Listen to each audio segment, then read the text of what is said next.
Boa noite a todos.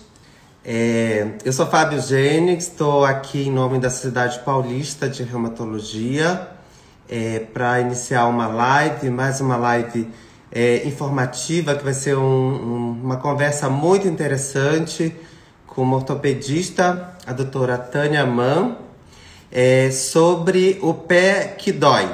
Então, a gente vai bater um papo, seguir um certo roteiro, mas a gente gostaria que vocês interagissem, mandassem dúvidas, né, do dia a dia, tanto os médicos quanto os pacientes que estão seguindo a gente, tá? Então, convidando a doutora Tânia. A doutora Tânia, ela é ortopedista, ela é membro da diretoria da Sociedade Brasileira de Pé e Tornozelo. Ela é assistente e preceptora do ambulatório de pé da Unifesp e é uma das pessoas que muito interage com a gente, que muito interage com a reumatologia, no sentido da gente encontrar o melhor caminho para os nossos pacientes. Então, eu vou convidar a doutora Tânia aqui para entrar com a gente nessa conversa. Só me deem um alô se todo mundo está me escutando direitinho, se está todo mundo vendo. Oi, Tânia, boa noite. Oi, Fábio. Obrigado por aceitar o convite. Eu já passei aqui os seus créditos, né? E agradeci à Sociedade Paulista de Reumatologia de ter convidado a gente. E dar as boas-vindas para você, que tanto nos ajuda, né, a encontrar uma abordagem bem interessante para os nossos pacientes com dor no pé, né? Então, Tânia, só para a gente mostrar que reumato parece que é meio né, que a gente lê a mão, mas a gente gosta muito de pé também. Até porque o pé é um mundo de possibilidades, né? Tanto do ponto de vista inflamatório, quanto mecânico e quanto neuropático. Então, a gente vai querer bater esse papo para a gente ter essa intersecção, né? Porque a gente tem uma conversa muito boa.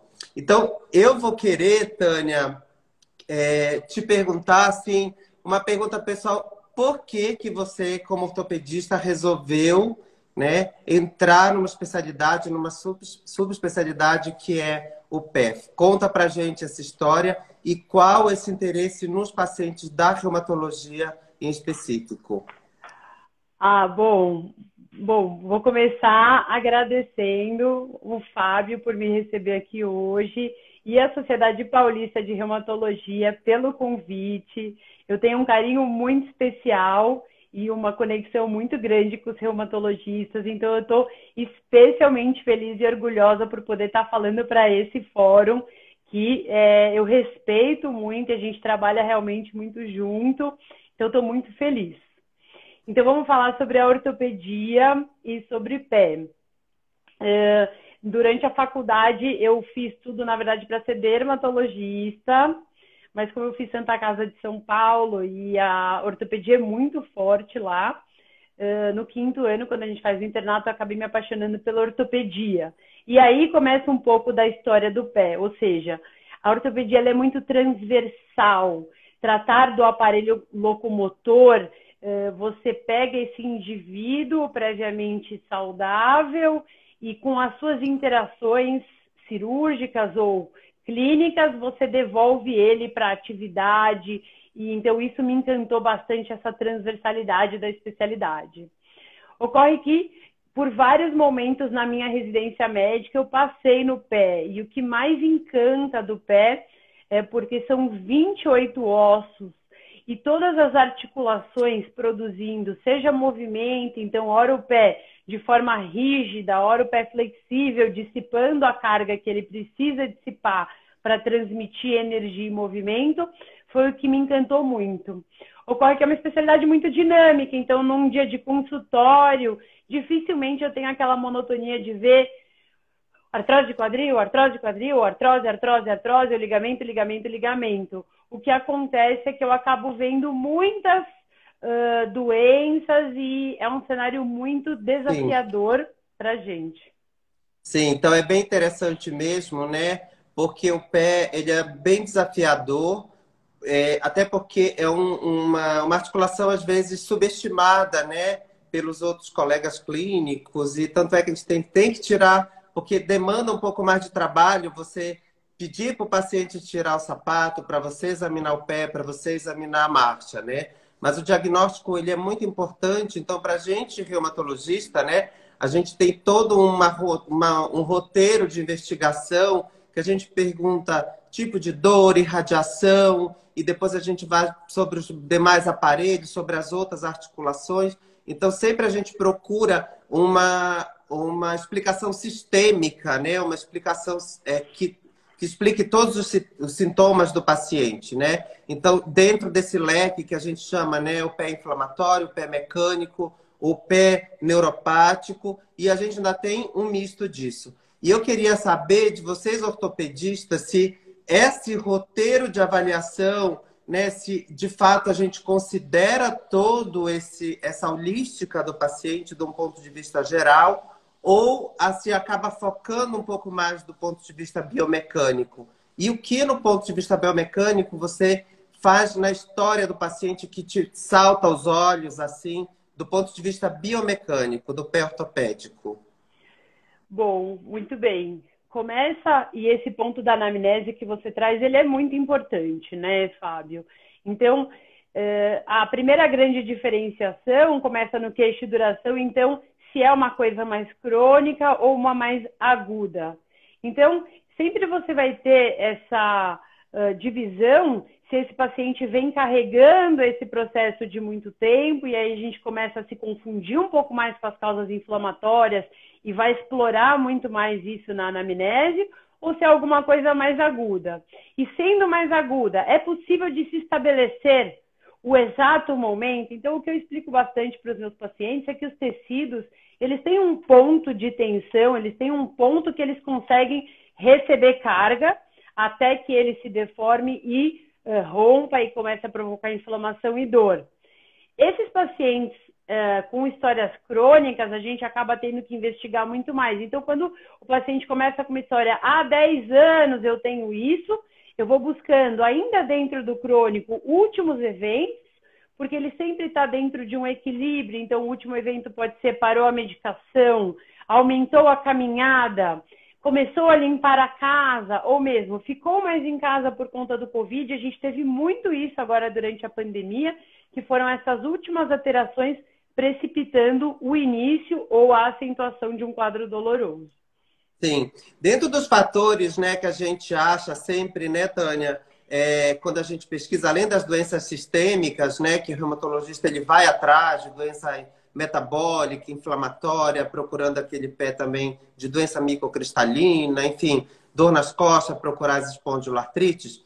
É uma coisa que eu, pessoalmente, gosto muito de avaliar o tipo de calçado que o paciente usa. Então, meus residentes acham que eu sou até meio repetitivo, porque toda vez eu bato o olho no sapato, eu falo mal do sapato, eu digo, olha, isso aqui tá tudo errado, vamos... Então, eu queria saber de vocês, ortopedistas, se o calçado ele é importante, porque para a gente, do ponto de vista inflamatório, ele também é importante, porque o mecânico e o inflamatório andam de mão dada, né? De mãos dadas. E eu quero saber de vocês se o calçado também, o uso de salto alto, que é uma certa controvérsia, né? Se realmente ele tem essa influência na dor do pé mecânico, né? Até porque a gente sabe que as mulheres são um pouco mais acometidas por dor no pé.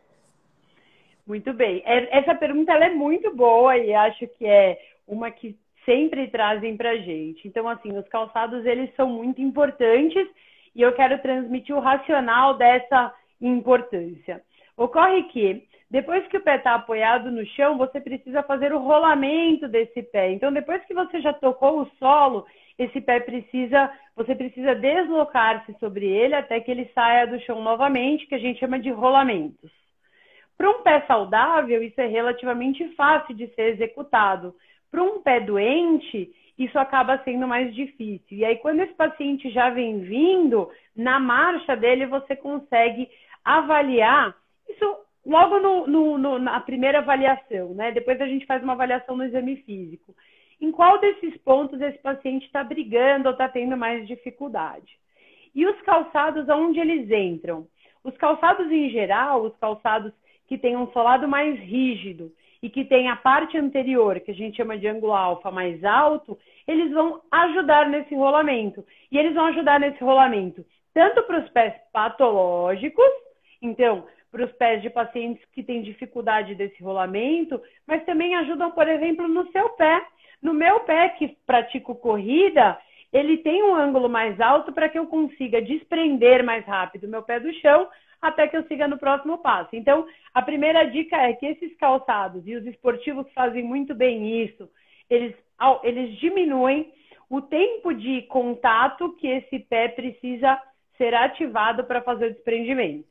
Uhum. A segunda parte dessa pergunta é do salto alto. Sim. Então, vamos falar do salto? Sim. O salto alto, então, ele é um ícone fashion. Eu, como mulher, eu tenho especial apreço por esse tema, gosto muito, já fiz um estudo aprofundado sobre ele. E vamos decidir, então, aonde mora. Nesses 2 dedinhos aqui, então, até 3 centímetros de salto, é onde os exames de baropodometria demonstram que existe um equilíbrio entre a carga dispensada no antepé e no retropé. Então, quanto mais alto for o seu salto, mais da carga vai ser deslocada do retropé para o antepé. A partir de 6 centímetros, de 7 centímetros, essa carga já passa a ser excessiva. Mas dentro dessa resposta, o que eu quero responder para você, Fábio? Eu quero responder que 50% na frente, 50% atrás é o confortável. Por esse motivo, a rasteirinha, ela é menos confortável. Ela começa a exigir de você que você tenha um pé e um tendão calcâneo totalmente alongado. Então, não é que eu prescrevo o sapato, eu sempre peço para a pessoa ter tudo e fazer uso do sapato. Mas o 50-50, o 2 centímetros seria o que melhor maquiaria essa deficiência. E a partir dos 6 seria onde definitivamente você tem um prejuízo grande, um aumento grande das forças sobre o antepé, aumentando o risco de entorse de tornozelo, de metatarsalgia, de calosidade. Sim, especialmente nos pacientes da gente, né, Tânia? Porque a gente sabe, por exemplo, no paciente com artrite reumatoide, 90% dos pacientes têm acometimento das articulações da frente do pé, né, das metatarsofalângicas. Então, se você joga toda essa carga, você tem, além do processo inflamatório, você ainda tem essa sobrecarga mecânica. Então, isso é uma coisa que a gente orienta muito, né, para os nossos pacientes, esse tipo de evitar muito salto. Quando o paciente quer usar um pouco de salto para aquele casamento que precisa ir para um pouco de festa, a gente tem até umas dicas, né? Ok, você vai, mas uma coisa que a gente orienta, eu queria saber o que você orienta também, é usar os sapatos que tem uma plataforma mais na frente, porque diminui justamente esse ângulo que você falou, né? E também com aqueles bicos um pouco mais arredondados, né? A gente sabe que é um pouco mais difícil achar um sapato bonito que seja nessas condições, mas é o que eu tenho de sugestão. Eu queria saber o que você sugere para as mulheres aí, aproveitando para dar uma... Tem gente de Manaus assistindo a gente, tem o pessoal da ABC assistindo a gente, tem vários amigos, tem Bárbara, tem a Karine, tem todo mundo querendo ouvir essas dicas de pé. Vai, Tânia. Bom, então vamos lá. O que você vai ter que adequar, e você falou muito direitinho, Fábio, é isso. Você vai ter que adequar o conteúdo do pé num calçado. E aí, essa caixa anterior, quanto maior for essa queda, essa distância, né? Essa diferença de altura entre o salto e a parte da frente, é um truque que a indústria do calçado criou para ele ficar menos acentuado. Então, você vai ter a elegância para mulheres mais baixas, você vai ter a sensação de um salto sem, entretanto, ter de fato a sobrecarga no antepé. Essa é uma ótima dica. Calçados que tenham a parte da frente feitas em neoprene, e hoje a gente já tem marcas muito bacanas trabalhando com neoprene na parte da frente do antepé e até bastante premium, ou seja, coisas elegantes e que acabam acomodando esses formatos diferentes ou um couro bem macio.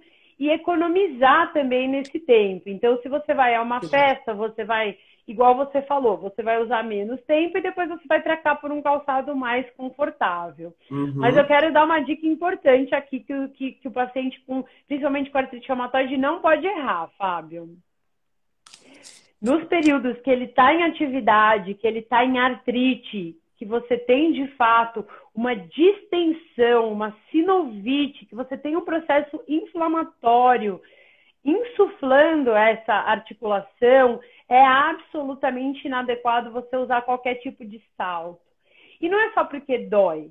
A verdade é que quando você faz a extensão mecânica nessa articulação insuflada e já fragilizada pela artrite, característica dessa doença, você tem um potencial muito maior de você desorganizar as estruturas que estabilizam essa articulação e evoluir para um dedo em garra, né, para um dedo em martelo, e fazer aquelas calosidades muito dolorosas que é muito próprio dos pacientes com artrite reumatoide. Sim, é uma coisa que a gente orienta muito, né? E até alguns sapatos que têm essa frente mais adaptável, né? Para poder não aumentar a pressão. Isso também nas outras artrites, né? Nas artrites também da artrite psoriásica, na artrite das doenças microcristalinas e mesmo nas doenças não inflamatórias, né? Por exemplo, paciente que tem neuroma de Morton, né? Que tem bursite intermetatarsica, esse tipo de aumento de pressão prejudica muito, aumenta a dor, né? E acaba diminuindo a capacidade funcional. Viu as dicas de salto alto para a Kátia, que está lá de Fortaleza assistindo a gente. Tem gente de Ilhéus também, Teresina, olha só, Brasil inteiro ouvindo dicas de dor no pé. E até tem as diferenças, né? Quando a gente vai também avaliar o paciente, as diferenças regionais também, né? Porque, por exemplo, as pessoas que usam mais no calor usam menos sapatos fechados. Então, às vezes, é tão difícil, né, Tânia, a gente colocar uma palmilha ou orientar um sapato, né, que seja adequado num paciente que só está acostumado a usar sandália aberta. Então, aí, às vezes, é complicado você achar um tipo de calçado para aquele paciente, né? Então, eu acho que isso é um fator de risco, né, que a gente já procura na história do paciente. Eu acho que é importante a gente, da reumatologia, sempre se atentar. Outra coisa que você falou que é muito importante se atentar é o tipo de atividade física, de exercício físico que o paciente faz. Se ele aumentou a intensidade, se ele aumentou o volume, né? Se ele tentou fazer né? Começar a fazer um HIIT, por exemplo, nas últimas semanas e começou com dor no pé, né? Então, isso é muito importante no diagnóstico, porque outra coisa que a gente não está tão acostumado a ver na prática da reumatologia, mas que é um diagnóstico diferencial, são as fraturas de estresse, né? E no caso da gente, às vezes, as fraturas de insuficiência. Então, eu queria que se você me desse uma dica para a gente de quando desconfiar de uma fratura de estresse no diagnóstico do paciente que chega com dor no pé. Esse é um diagnóstico relativamente da moda, né, Fábio? Porque com a pandemia, os pacientes, as pessoas em geral, elas diminuíram muito a quantidade de atividade, e nem falando só de atividade física, mas de atividade em geral. Então, elas ficaram mais restritas, elas caminharam menos, também não foram mais à padaria, aos parques, ver os netos. E isso, o esqueleto adaptou-se, porque a gente já está indo para quase 2 anos dentro desse cenário. Dentro desse cenário também, muitas pessoas resolveram reativar suas atividades, sendo elas esportivas ou mesmo recreacionais, voltaram a ver os netos e tudo mais. E aí passaram a evoluir, e isso vai marcar bastante o quadro clínico, a apresentação clínica do paciente com uma reação por estresse, que é uma dor de forte intensidade que acontece no pé depois de um período de sobrecarga ou de alteração, porque nem consigo caracterizar alguns pacientes, sabe, uma sobrecarga, mas só eu retomei aquilo que eu estava fazendo e comecei.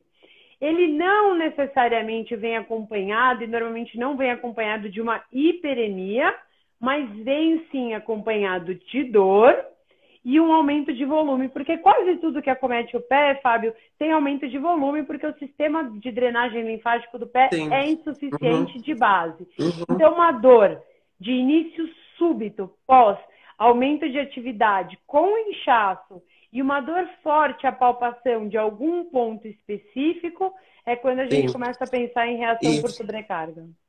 Isso é uma coisa importante para lembrar, né? De avaliar, de palpar mesmo onde é que é a região, né? E saber da anatomia o que você está palpando. Se é uma exceção de tendão, se é uma protuberância do navicular, se é, entendeu, tendão do calcâneo. Então, isso é importante você saber da anatomia de superfície para tentar identificar, além desses fatos da história que você está contando. Ó, o pessoal de Natal tá aqui também na live cobrando um oi. Pessoal também de Floripa também. O pessoal já está querendo saber de tratamento, mas eu vou deixar tratamento um pouco para depois, que eu quero ver mais um pouco de diagnóstico. Eu quero que vocês fiquem até o final, que eles querem saber de onda de choque, eles querem saber de cirurgia, eles querem saber de palmilha, mas isso aqui a gente vai guardar para, né, a cereja do bolo, né, para o final, que eu acho que é uma coisa bem interessante. Caminhando mais no diagnóstico, Tânia, uma coisa que é muito também comum, que eu acho que eu gostaria que você desse uma dica para os reumatologistas, é sobre as lesões, assim, o entorse de tornozelo, né? O entorse de tornozelo, quando a gente está falando de pé e tornozelo, que também é comum nos pacientes, não só os que são com doença reumática, por causa da instabilidade, às vezes da falta de propriocepção, mas também dos pacientes que não têm doenças, né? Então, fala pra gente, no geral, das orientações que você tem que dar. Você pegou um paciente agudo que torceu o tornozelo, como, né, no geral, proceder e também como desconfiar de uma instabilidade de tornozelo para poder você continuar, depois do tratamento dessa fase aguda, abordando esse paciente. Então, a entorse de tornozelo, e é muito legal você trazer isso, porque ela acomete todo mundo. Na verdade, é a lesão ortopédica mais frequente, por uma série de fatores, na verdade, alguns deles anatômicos, né? Então, o fato da fíbula ela ser mais posterior e o malelo medial ser mais curto, mas enfim, existe toda uma questão mecânica envolvida, que a entorse de tornozelo é a lesão ortopédica mais frequente. É super legal todo mundo saber tratar. Então, eu vou rapidamente classificar. A gente tem 3 graus de entorse. Eu só vou classificar aqui nessa live porque é fácil de lembrar, uma leve, moderada e grave. No entorse leve, você vai ter uma distensão dos ligamentos sem uma ruptura. Na entorse moderada, você tem uma ruptura parcial e na grave, uma ruptura completa. Como que eu vou saber a diferença entre esses 3? O inchaço, a dor e o mecanismo de trauma. Então, dificilmente uma pessoa que estava caminhando e deu uma leve torcida e continuou a sequência, esse deve ter sido um leve, ele veio e continuou andando, é um leve ou um moderado. Quando que eu vou saber que é um grave? Quando a pessoa não consegue, ela tem uma incapacidade funcional, um edema grande, um quadro clínico mais exuberante. Os 3 recebem o mesmo tratamento logo de cara, Fábio, e a essência desse tratamento está na imobilização. Quando você faz a imobilização e oferece para esse tornozelo, e eu nem vou falar de imobilização completa, mas você oferece para esse tornozelo um arco de movimento dentro do que ele respeita, do fisiológico, e aí eu já estou falando das tornozeleiras, como por exemplo o Aircast, que é um que a gente gosta bastante, e que não precisa ser na tala e não precisa ser na bota, que dá muita qualidade de vida, você vai imobilizar esse paciente 24 horas por dia. Não pode tirar só para tomar banho. E aí o leve você vai imobilizar por 10 dias, o moderado por 21 e o grave, que assumindo uma ruptura completa, você vai imobilizar por 45 dias. Fica a dica aqui de ortopedista de pé, que é o Aircast. Não sei se você usa. Você usa? O Aircast, sim. O Aircast é ótimo. Sofisticado. Sim. O Aircast, ele é uma tornozeleira, né? Que você usa preferencialmente com calçados que tenham uma amarração. E ela é mais fácil de dormir, você pode dirigir, você pode praticar atividade física. Sim. Uhum. O paciente fica bem mais feliz de tratar dessa forma, até se precisar. Sim, às vezes é um pouco mais caro, né? Um pouco mais custoso, mas acho que vale a pena por causa da comodidade, né? Aqui, só para a gente prestigiar os nossos seguidores. A Amanda, né, ela pergunta que ela tem muita dor nos pés e ela já fez físio, tomou remédio, não melhora.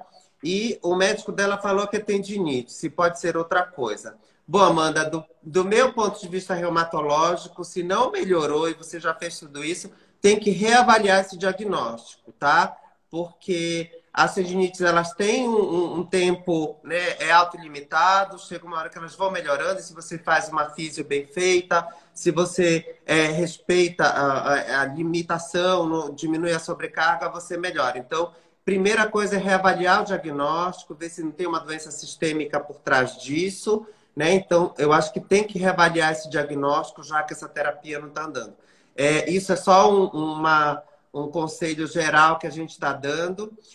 Outra pergunta aqui, essa daqui eu vou deixar para a Tânia, que mesmo já tendo feito, a Thaís pergunta, né, que ela já fez infiltração, usando os sapatos aqui de uma marca que eu não vou falar para não fazer propaganda, mas ainda dói muito. Ela pergunta qual a orientação e se o sobrepeso aumenta a carga sobre o pé e dificulta a melhora. Responde, Tânia.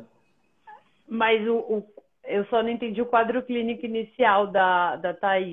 Ela falou que é uma dor, que já fez infiltração, não tem maiores detalhes. Mas eu acho que o X da questão é sobre o sobrepeso, né? Se for na região do antepé, e essa é uma pergunta muito legal de responder. Na verdade, o salto e o encurtamento da panturrilha, né, o encurtamento do tendão calcâneo, eles afetam muito mais do que propriamente o sobrepeso. Óbvio que se for uma oscilação pequena, mas se for um sobrepeso grande, uma obesidade grave, com certeza isso interfere, mas se for uma variação pequena, não interfere tanto, né? É muito importante você ter um alongamento de panturrilha legal, porque quando você dá a passada, essa panturrilha encurtada faz com que a parte da frente do pé bata com mais força, né? Então receba mais carga do chão. Então essa é uma dica até talvez mais fácil do que emagrecer, dependendo do cenário, é você investir num alongamento bastante bom da panturrilha. Ótimo. Que eu adoro orientar os pacientes, porque melhora muito. Eu também. Sou super fã, a gente orienta, às vezes, até no consultório, até o paciente passar no físio, né? Passar numa reabilitação. O Marcelo aqui, nosso presidente, doutor Marcelo Pinheiro, está perguntando sobre as lesões de placa, né? Que a gente acaba pegando muito também em pacientes reumáticos, tem essa lesão de placa plantar. Deixa eu ver aqui. Ele pergunta para você como reconhecer isso no exame físico e na anamnese. Quais são as dicas, né? Aquelas dicas de ouro para a gente, aquela mensagem para levar para casa que você dá sobre as lesões de placa. Bom, eu tenho especial carinho por esse tema, é o tema do meu doutorado. E eu acho muito legal essa pergunta do Marcelo, porque confunde muito. Então, dicas de ouro na anamnese. Uma dor de início súbito sob a cabeça dos metatarsos. Normalmente, pode ou não estar associado a um momento de sobrecarga, então ela vai ser uma lesão mais aguda ou degenerativo por conta do desgaste. Mas você vai ter uma dor vívida sob a cabeça do segundo metatarso. Uma outra coisa que vai acontecer e que a gente vai ver é o desvio no plano coronal e sagital. Então, esse dedo começa a sair do chão. Então, quando você vê o paciente de frente, você vê que esse dedo não está mais tocando o solo. A gente tem alguns testes ortopédicos para fazer sobre isso, mas o que você vai ver é que esse dedo não faz mais a bolinha, né? Ele não toca mais a polpa digital no solo e ele vai se afastando, né? E subindo, normalmente, como ele rompe a parte lateral, ele vai desviando o medial e subindo em cima do dedão. Então, e essa dor, e um colega ortopedista recente me perguntou disso esses dias, Fábio, é que depois que você já teve a lesão, essa dor demora de melhorar.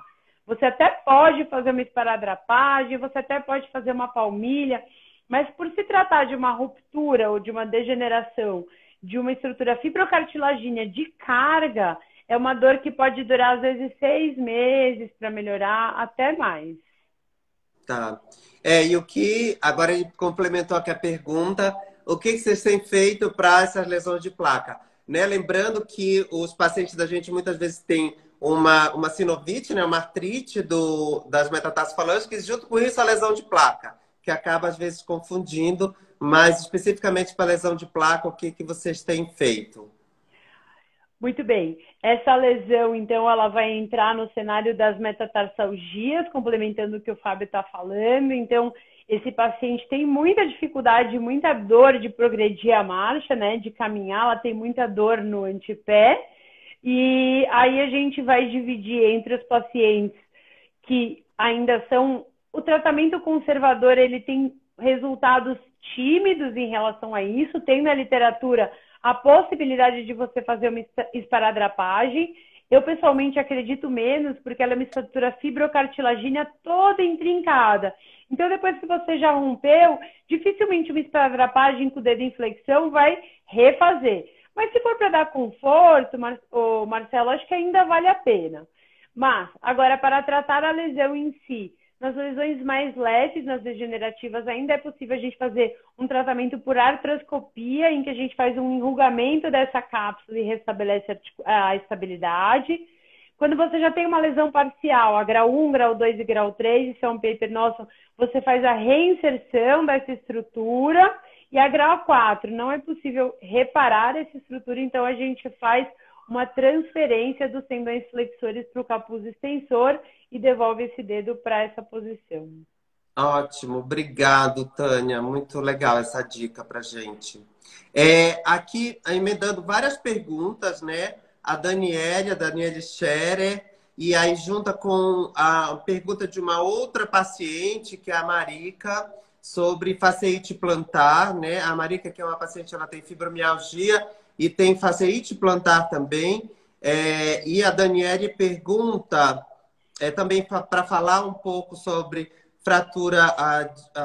sobre fasciite plantar. E só antes de passar para fasciite plantar, que eu acho que é um tema bem legal, sobre diagnóstico de fratura de estresse. O padrão ouro de imagem continua sendo a ressonância magnética. Padrão ouro de imagem é a ressonância magnética para fratura por estresse, em que a gente vai ver um hipersinal acometendo a medular óssea. Só nos casos mais avançados, em que você já tem um acometimento da cortical, é que você vai ver o sinal de fratura nas corticais e aí vai acabar identificando na radiografia. Mas isso já é muito mais tardio. Se você suspeita de uma fratura por estresse / lesão por sobrecarga, a ressonância magnética é padrão ouro para esse diagnóstico. Legal, ótimo. Agora sobre fasciite plantar, né, que a Marica perguntou para a gente também.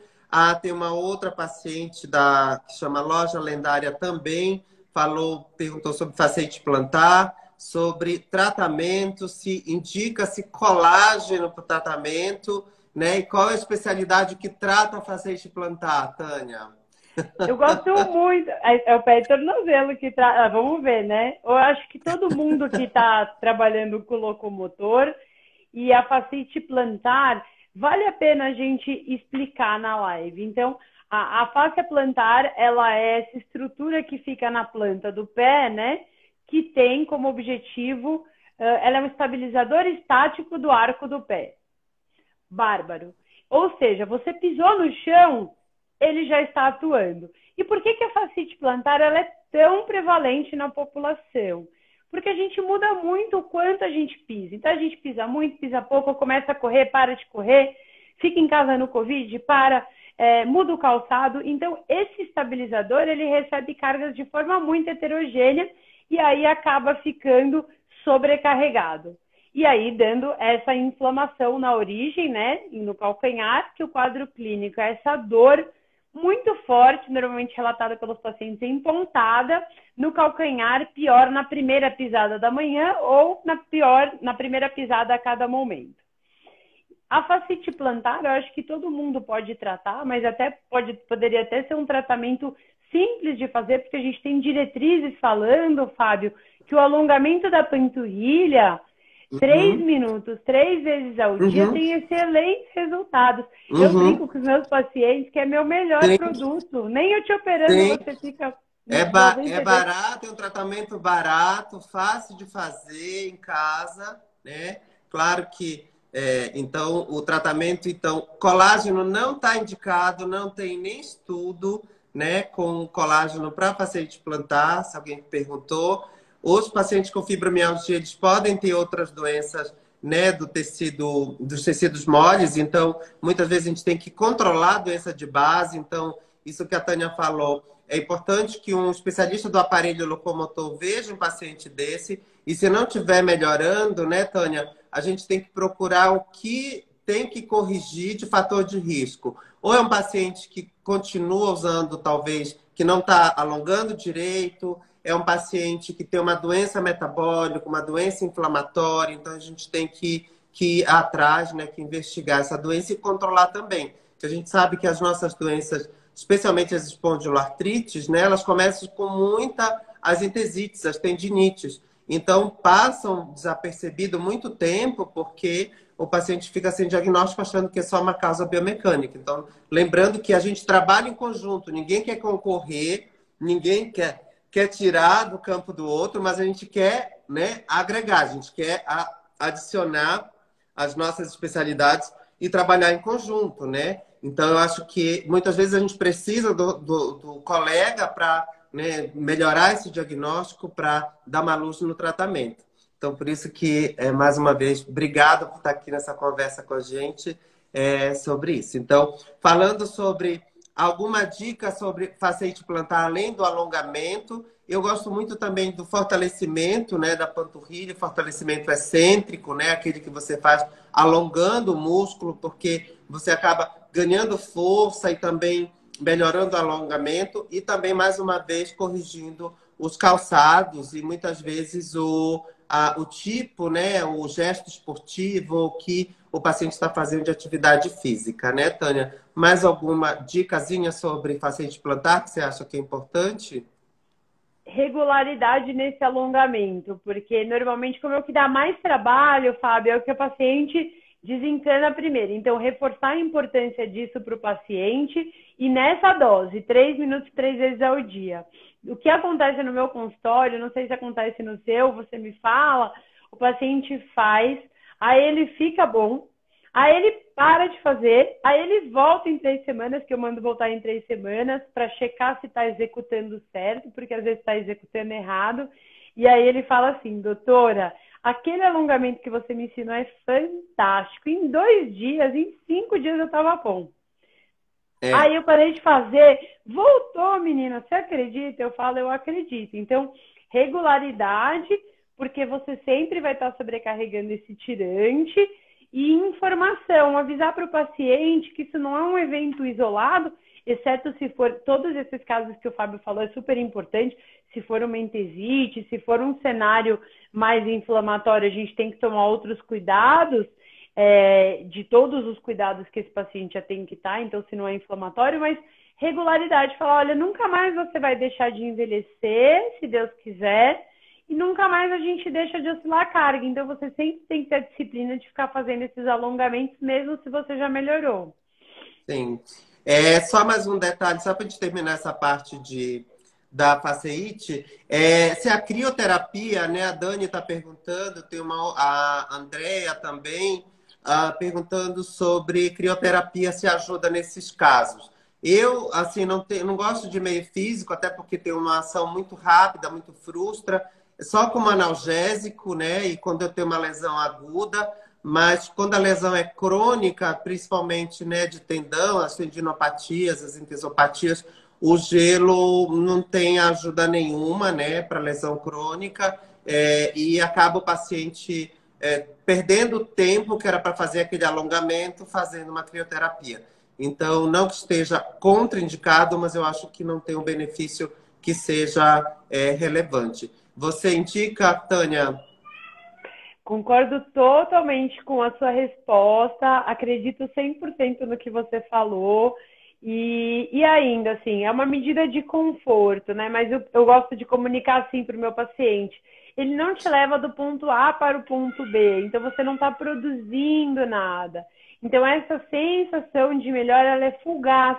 Eu não quero que você invista o seu tempo e a sua motivação em um tratamento que vai te frustrar. Então, vamos gastar essa energia fazendo do ponto A para o ponto B, porque um dia você vai ser mais feliz. Obrigado. Agora, só uma pergunta que a gente não pode, ainda sobre diagnóstico, né? A gente falou sobre essas doenças que tem, essas... Sobre diagnóstico, é uma pergunta da Sandra Watanabe, nossa amada, tá? Sandrinha, saudade. Ela está perguntando a importância e quando pedir uma baropodometria. A baropodometria é um exame muito interessante, né? Ele é um exame, é uma plataforma de força, né? Baro é uma plataforma de pressão que vai registrar a distribuição das cargas do pé ao longo da marcha. Ela é muito legal porque ela é um exame dinâmico. O principal problema dela, Sandrinha, é a interpretação, é o que a gente acaba vendo na nossa prática. Então, se você tem uma pessoa que faz direitinho o exame, faz uma boa leitura, essa informação é muito interessante e você pode levar ela, por exemplo, para a prescrição de uma palmilha. Se, por outro lado, não é uma pessoa de confiança, esse exame de forma avulsa, ele acaba sendo um investimento caro e com informações pouco relevantes. Aqui em São Paulo, como que funciona?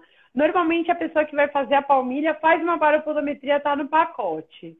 E é onde eu gosto que faça, Fábio, é onde a pessoa que faz a baropodometria sabe ler a baropodometria e faz uma palmilha customizada em que esses dois produtos conversam. Sim. Também acho. É muito pouco, assim, porque é um exame caro, muitas vezes, e também não traz informações que, se não for usado pela pessoa que vai fazer a palmilha, né, a órtese, eu acho que não tem tanto valor, né? Para estudo científico é muito legal, porque traz respostas para a gente, mas eu acho que na rotina acaba encarecendo o tratamento, né? E muitas vezes não tem um impacto tão grande, né, na vida do nosso paciente, que é normal, né? Não é um atleta de alta performance, talvez para isso tenha a sua utilidade. Mas só passando então já para a palmilha, que é uma parte de tratamento, né, Tânia? Que aqui tem várias perguntas sobre tratamento, sobre palmilha. Eu queria saber a tua opinião sobre as palmilhas e já emendando, que a Amanda também está perguntando. A Amanda está super participando aqui. Obrigado, Amanda.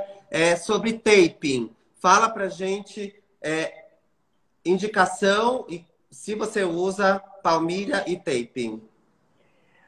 Muito bem. É super importante essa pergunta sobre taping, também bastante recorrente. Todos os trabalhos que a gente tem de taping, até a mesma aquela kinesiotape, né, que está bem na moda. Como eu vou responder isso de uma forma técnica e muito honesta? Acaba que... acaba que os trabalhos disso, por se tratar... E eu sempre vou embasar da onde eu estou tirando essa informação, tá bom, Amanda? Então, como a interface em que ela está aplicada é a pele, e a pele ela tem uma certa flexibilidade, uma certa mobilidade, a gente tem trabalhos falando que o melhor taping feito pelo melhor profissional que mais entende dá efeito durante 15 minutos. Então, assim, em que pese se funciona, ele funciona.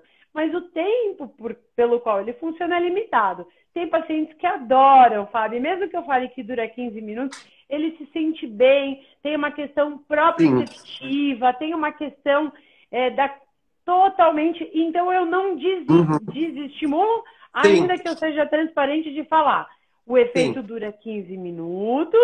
O resto, para você ser feliz, pode ficar o dia inteiro. Põe ele colorido. Então, eu acho ótimo.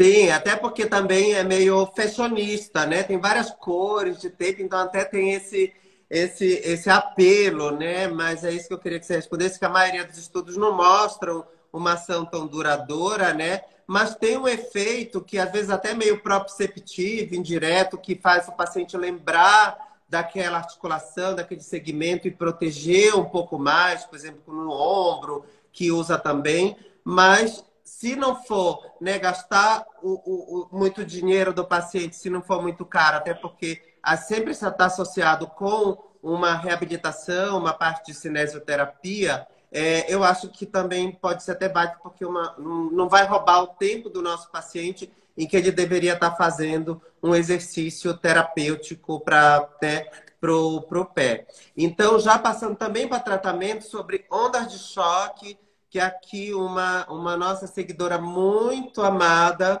não sei se você conhece ela, Vera Schenfield, ela quer Tô saber fã. sobre ondas de choque no pé.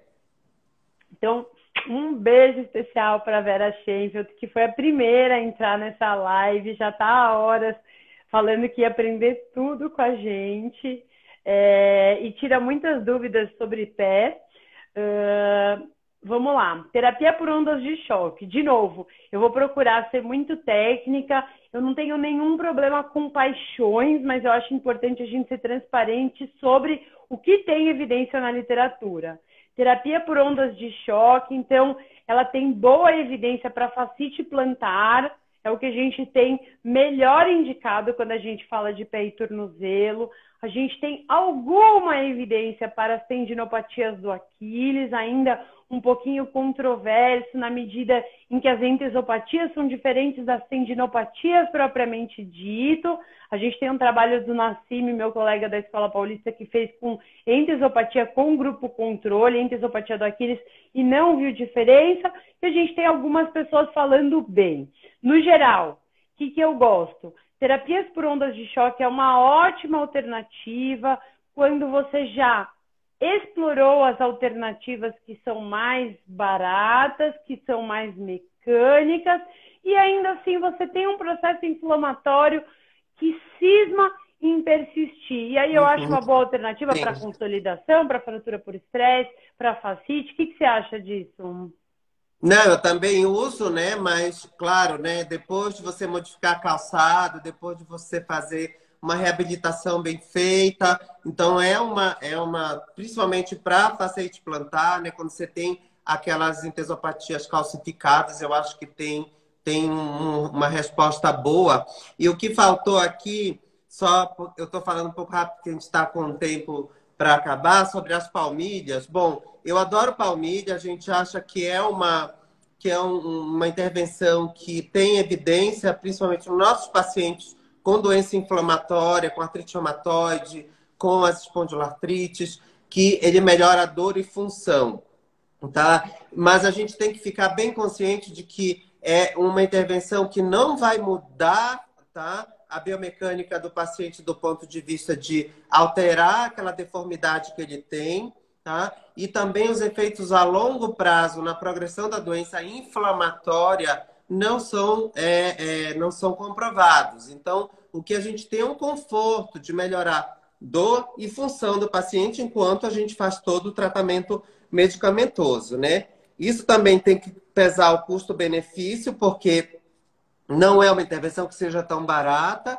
E quando o paciente tem que escolher, eu prefiro que ele invista num sapato bem adequado, num sapato legal, né, num calçado que seja mais adequado, e depois a gente coloca a palmilha. Então, em vias gerais, é isso que eu tenho sobre, né, de evidências sobre a minha ideia pessoal sobre palmilha. Eu queria saber sobre o teu ponto de vista, Tânia. Gostei muito de como você falou, acho que a gente pensa muito parecido, acho que eu sou só alma gêmea ortopédica, que eu acho muito importante isso, a gente ser transparente no que a gente está investindo. Então a palmilha ela vai trazer um conforto, ela tem alguns problemas relevantes, tais como você precisa fazer ela calçar, então às vezes ela ocupa um espaço, você precisa adaptar calçados para a mulher, acaba sendo mais complicado do que para homem. Homem é mais fácil de calçar, são formas mais largas e tem menor demanda por trocar calçados. Então, esse é um ponto que a gente tem que ser transparente. Então, paciente mais velha, que tem pouca expectativa com calçado, que tem uma metatarsalgia grande, já teve uma migração distal do coxim gorduroso, tem uma calosidade, e você não vê um cenário animador de oferecer uma nova proposta, esse é um paciente ótimo para a gente palmilhar e melhorar a qualidade de vida. Um paciente mais novo, em que você não vislumbra muitos anos daquele manejo, né? Quanto tempo você vai manejar esse paciente usando palmilha? Mais novo, eu já digo 70 anos, 60 anos. Isso já é novo, entendeu? Então, e hoje, e aí já entrando um pouco sobre as possibilidades que a nossa especialidade trouxe, Fábio, a cirurgia percutânea, eu tenho feito dela, e ela tem um papel excelente, principalmente para esses pacientes, né? Com uma demanda mecânica menor e com risco muito grande de pele, porque a gente tem 30% de complicação no paciente reumatológico. Então, se você vislumbra que ele pode ter um lugar melhor e que ele pode ser submetido a uma estratégia que modifique, Sim. isso vale. Se não vai modificar, seja por uma questão temporal, por causa do Covid, porque vai viajar, porque tem medo, aí eu acho que a palmilha é um elemento super interessante, ou até como manejo inicial da prática dos colegas. O que você acha?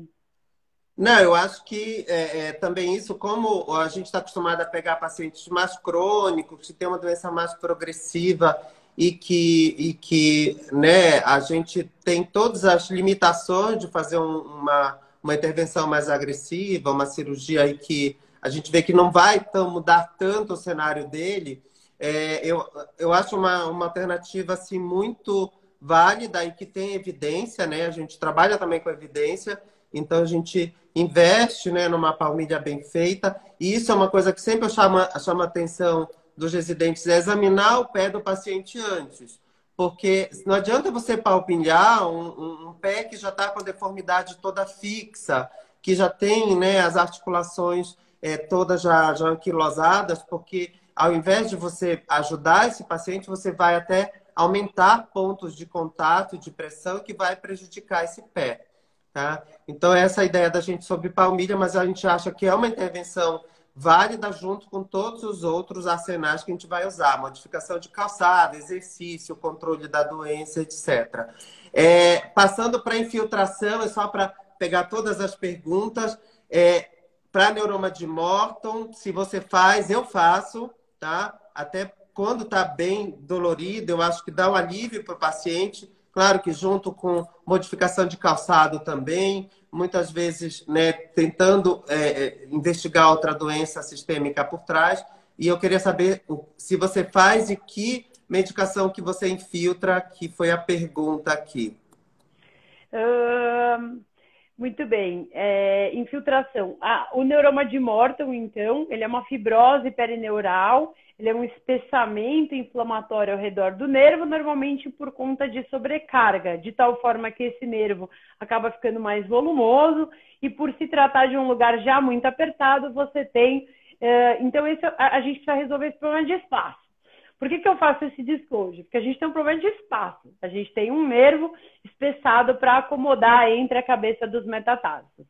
Dentro deste cenário, uma infiltração, por exemplo, guiada por ultrassom, talvez com xilocaína e um corticoide, poderiam ser uma alternativa para endereçar a fibrose perineural, ou seja, o processo inflamatório e a dor provocadas por este elemento. Em que pese o meu DNA um pouco mais cirúrgico, eu faço menos disso, você acredita, Fábio? E a literatura é menos favorável à ortopédica, pelo menos. Mas eu sei que vocês fazem, eu sei que os americanos fazem muito. Então, você pode falar ainda mais dessa experiência.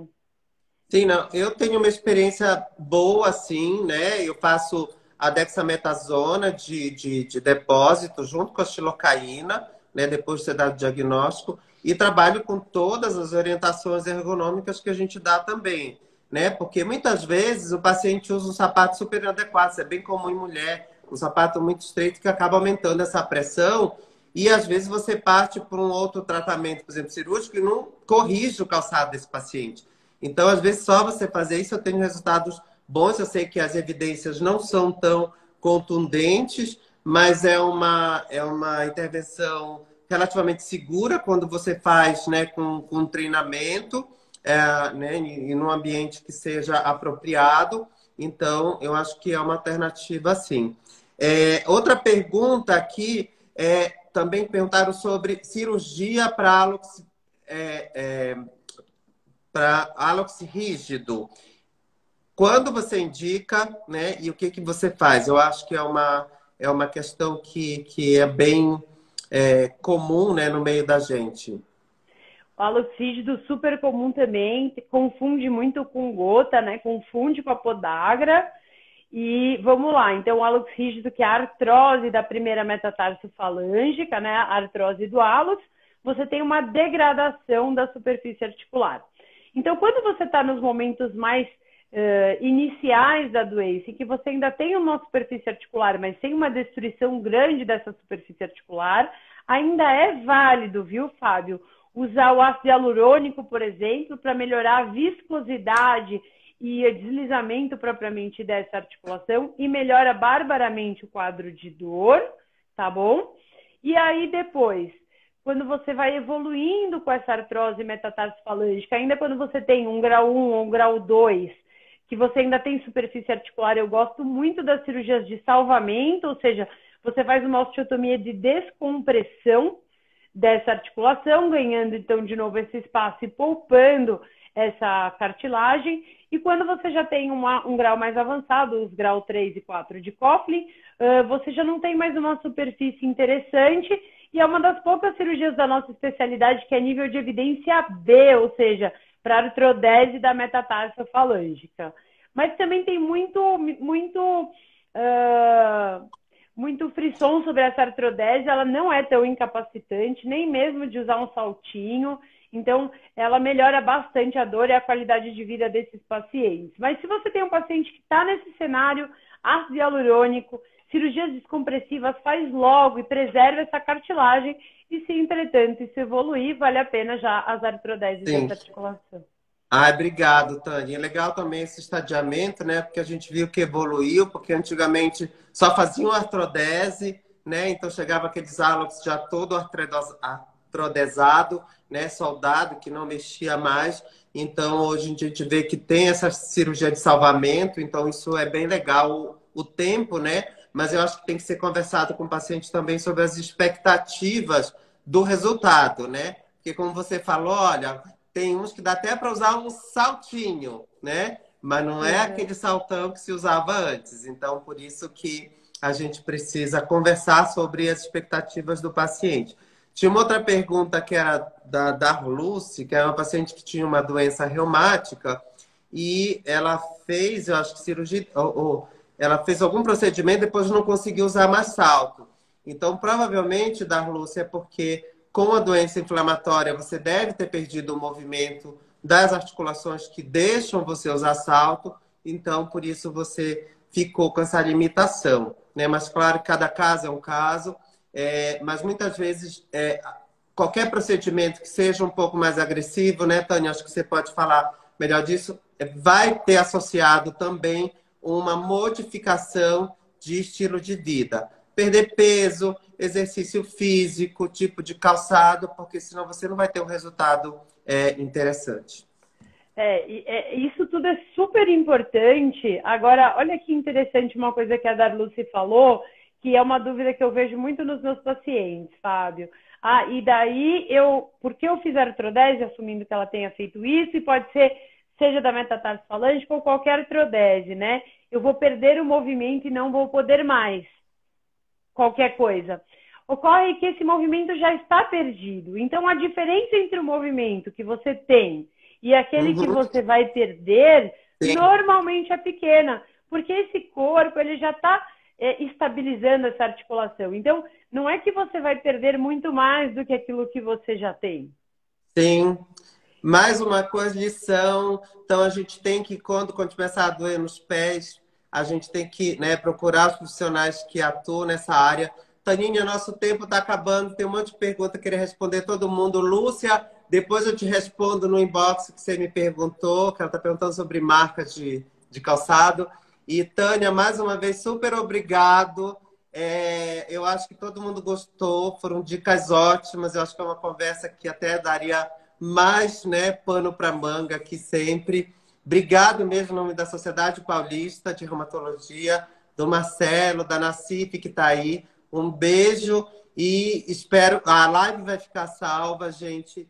e acompanhem o perfil da Reumatologia SP, que vai ter sempre assuntos bem interessantes, né, do ponto de vista reumatológico, do aparelho locomotor, para acompanhar, tá bom?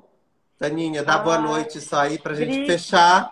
Obrigada, gente, pelo convite. Obrigada por essa conversa maravilhosa. Parecia que a gente Um, combinou, um mas olha, beijo. obrigada a todo mundo. Um beijão para vocês. Boa noite para vocês. Obrigada pelo convite. Tchau, tchau, gente. Depois eu quero dicas de como